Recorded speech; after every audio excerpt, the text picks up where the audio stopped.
Hello, I'm Ryan F9 and these are my top 4 off-road and motocross boots. And there's a $700 difference between my entry-level and premium choices today, so buckle up.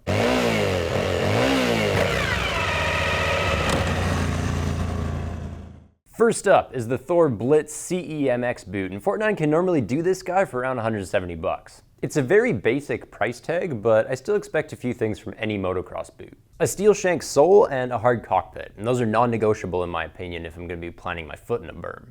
I also like how the shifter panel is just an extension of that hard cockpit. Anytime you can avoid stitching two separate pieces together, the boot gets stronger for it. Moving up on the inside, we have a big heat shield in case I brush up against the exhaust pipe. It's also rubberized, which is nice to have a grippy contact area for pinching the sides of my bike. I also really love this brown accent.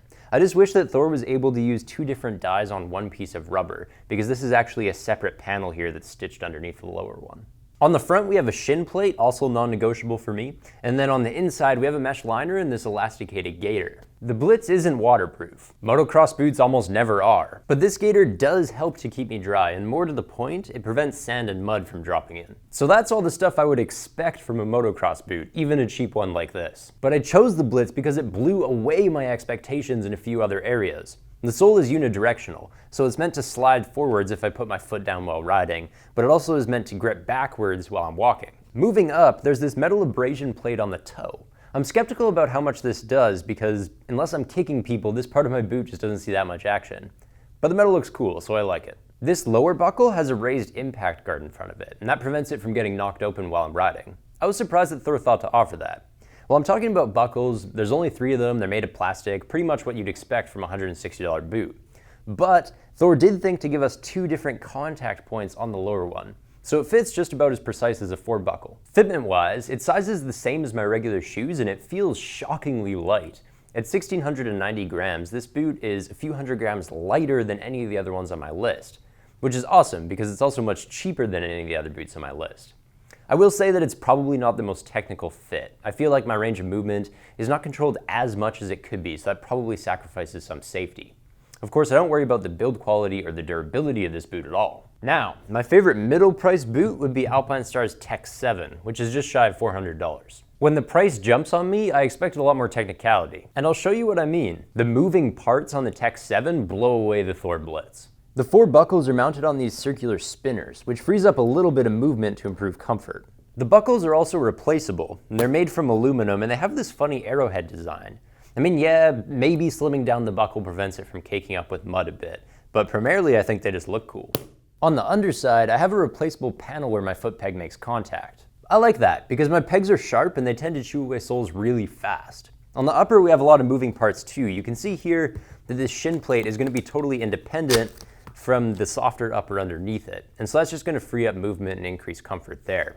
But the big difference between something like the Tech 7 and something like the Thor Blitz is going to be biomechanical pivots. So on the ankles here, you see that we have this hinge that allows movement, but it gets progressively stiffer and stiffer as you bend towards that limit. And of course, that's going to prevent hyperextension. Similar deal on the back. The Blitz didn't have this armor paneling at all. And I can see again here that it's a technical piece.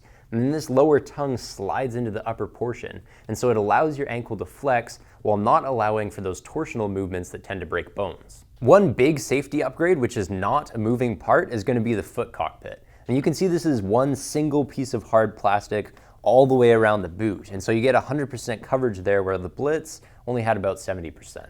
Fitment-wise, this boot size is just like my regular shoes. I'd say that it's probably one notch more comfortable than the Thor Blitz, probably because of that extra buckle and the hinges. The Tech 7 is heavy though, just under 2 kilos for each of these size 12s, which is less than the Tech 10, but still chunkier than I'd like.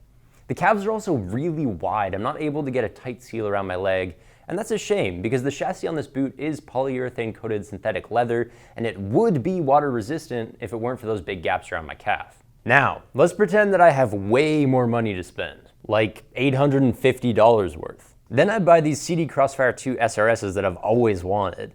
I know 850 is a whole lot of loonies, but you're investing in something that's going to last forever. The chassis is Sidi's own Techno Micro, which is kind of like leather except it doesn't crack or degrade over time. Of course, yeah, the exoskeleton is still going to take a beating, which is why Sidi designed this boot like Mr. Potato Head. Replaceable buckles, replaceable ankle armor, replaceable calf armor, replaceable hinge system, replaceable straps, replaceable inner plate, parts of the heat shield are replaceable, and then on the bottom, this is Sidi's SR sole, which you guessed it, is replaceable. You can take it off, throw a whole new one on, or put on Sidi's Enduro or Supermoto soles to give a whole new purpose to the boot. You can literally rebuild the Crossfire season by season.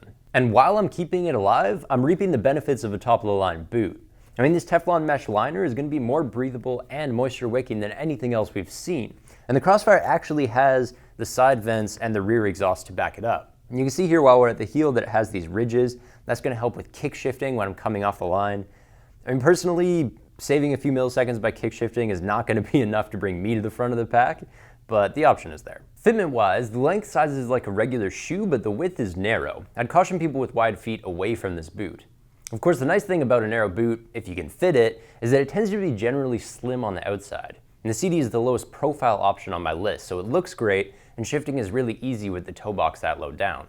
It's also the most adjustable. I mean, this boot can have the widest or the narrowest calf out of any of the options on my list, depending on how you set it up. Even the inner gaiter has 2 different Velcro adjustment straps. Of course, my only complaint is with all the Velcros and the buckles and the layers, it basically takes 3 hands to put this thing on. But once I do, I feel more protected and more comfortable in the Sidis than anywhere else. That's a really difficult trick to pull off.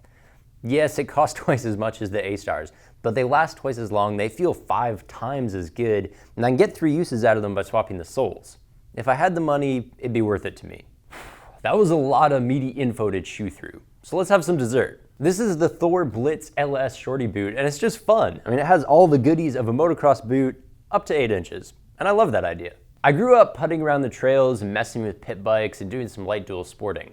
And for that, a rock hard MX boot just seemed like overkill. So I wore my hikers, and I ended up shattering my toe on a trailside stump. But with the Blitz LS, that wouldn't have happened. I mean, it's got plenty of ankle, heel, and toe protection. While still being lightweight, it's easy to walk in. It's not totally unacceptable to wear around town. No paternity test required on this one. The Blitz LS is obviously the child of the Blitz CE.